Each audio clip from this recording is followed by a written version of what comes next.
ഞാൻ അങ്ങനത്തെ ഒരു ഏരിയയിലാണ് ഷൂട്ട് ചെയ്തത്. അങ്ങനത്തെ ഒരു ഏരിയയിൽ കൂടെയാണ് ഈ സിനിമ സഞ്ചരിക്കുന്നത്. എൻ്റെ ട്രാവലാണ്, എൻ്റെ കഥാപാത്രം പോകുന്ന ട്രാവലിംഗ് ആണ്.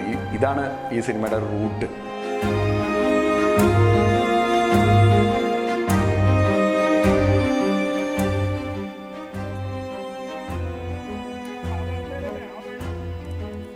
നമ്മൾ അതിൻ്റെ സ്റ്റോറിയെക്കുറിച്ച് പറയുകയാണെങ്കിൽ നമ്മൾ കോട്ടയത്ത് നിന്ന് തുടങ്ങി അരുണാചൽ പ്രദേശ് വരെ പോകും. കാരണം അങ്ങനെ പോകുമ്പോൾ നമുക്ക്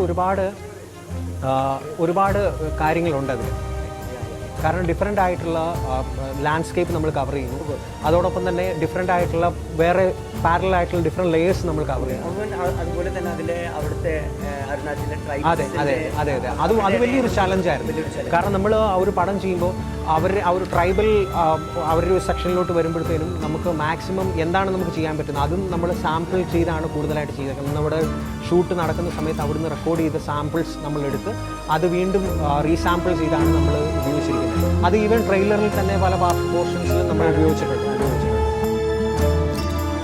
അത് കഴിഞ്ഞ് 17 ദിവസം അവിടുത്തെ ട്രൈബൽ ഗ്രൂപ്പിൻ്റെ ഫുഡ് കഴിച്ചിട്ടായിരുന്നു ഞങ്ങളവിടെ താമസിച്ചിരുന്നത്. നമ്മളെല്ലാവരും മെൻ്റലി ഒക്കെ ഡൗൺ ആയി പോകുന്ന സിറ്റുവേഷനിലുണ്ടായിരുന്നു ഒരുപാട്. കാരണം അവിടുത്തെ ക്ലൈമറ്റ് ഇന്നേ വരെ കാണാത്ത രീതിയിലുള്ള ആംബിയൻസ്. കാരണം പേടിപ്പിക്കുന്ന, നമ്മൾ വൈകുന്നേരം ആയിക്കഴിഞ്ഞാൽ മൃഗങ്ങളുടെ ശബ്ദങ്ങൾ മാത്രമല്ലാണ്ട് ഈ കാറ്റടിക്കുമ്പോൾ ഈ മരങ്ങൾ ആടുന്ന ശബ്ദവും ഈ മൃഗങ്ങളുടെ ശബ്ദം അല്ലാണ്ട് വേറെ ഒന്നും നമുക്കവിടെ കേൾക്കാൻ പറ്റില്ല. അപ്പോൾ അതേപോലെ നമ്മൾ എവിടെയോ ഒറ്റപ്പെട്ടു പോയൊരു ഫീലായിരുന്നു ശരിക്കും ആ ഒരു യാത്രയിൽ ഞങ്ങൾക്ക് അനുഭവപ്പെട്ടത്. ഇപ്പം അവിടെ കറണ്ടില്ല, നല്ല തണുപ്പാണ്, -ഡിഗ്രിയൊക്കെയാണ് തണുപ്പ്. അപ്പം ജനറേറ്റർ ഒരു 2 ജനറേറ്റർ ഉണ്ടാവും. അപ്പോൾ അതൊക്കെ നമ്മളൊരു 15 പേരോളം ഉള്ളായിരുന്നു. ക്രൂവിൽ 15 പേരെ ഉണ്ടായിരുന്നുള്ളൂ. അപ്പോൾ നമ്മളങ്ങനെ എല്ലാം ഒരു ടീം വർക്കാണ്. നൈറ്റ് വോക്സ് പറഞ്ഞൊരു, അല്ലെങ്കിൽ കോട്ടയം എന്ന് പറഞ്ഞ സിനിമ നമ്മളുടെ ഒരു ടീം വർക്കാണ്. അപ്പം ആ ടീമിൽ എന്താ പറയുക, ഓരോരുത്തരുടെ സിനിമയാണ്. കോട്ടയം എന്ന് പറയുന്നത് നമ്മുടെ ഇപ്പം കോട്ടയം എൻ്റെ സിനിമയാണ്. അതുപോലെ ഇതിൽ വർക്ക് ചെയ്ത എല്ലാവരുടെയും സിനിമയാണ് കോട്ടയം. ഞങ്ങളുടെ സിനിമയാണ് കോട്ടയം എന്ന് പറയുന്നത്. അപ്പം നമ്മൾ അതുപോലെയാണ് ഒത്തിരി കഷ്ടപ്പെട്ട് നമ്മൾ ഷൂട്ട് ചെയ്ത്. ഞാനീ പറയുന്നത് അത്ര എന്താ പറയുക, അങ്ങനെ അതിശോക്തി ഒന്നും പറയല്ല. അതുപോലെ അപ്പം ഗൂഗിളിൽ സെർച്ച് ചെയ്ത് അറിയാൻ പറ്റും അവിടുത്തെ കാര്യങ്ങളൊക്കെ.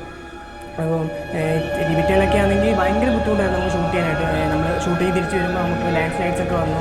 നമ്മൾ അങ്ങനെ അവിടെ സ്റ്റക്കായി.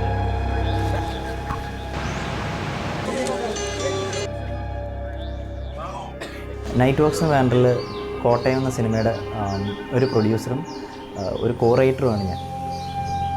ഈ സിനിമ നിങ്ങളുടെ മുമ്പിൽ എത്തിക്കാൻ കഴിഞ്ഞാൽ I am very happy. I genuinely hope ഒരു പറ്റം ചെറുപ്പക്കാരുടെ കൂട്ടായ്മയുടെ ഹാർഡ് വർക്കിൻ്റെ എഫേർട്ട് ഈ സിനിമയിൽ കാണുമ്പോൾ നിങ്ങൾക്ക് മനസ്സിലാകുകയും ഇഷ്ടപ്പെടുകയും ചെയ്യുമെന്ന് ഞാൻ ആത്മാർത്ഥമായിട്ട് ആഗ്രഹിക്കുന്നു. നന്ദി. സിനിമ കാണും.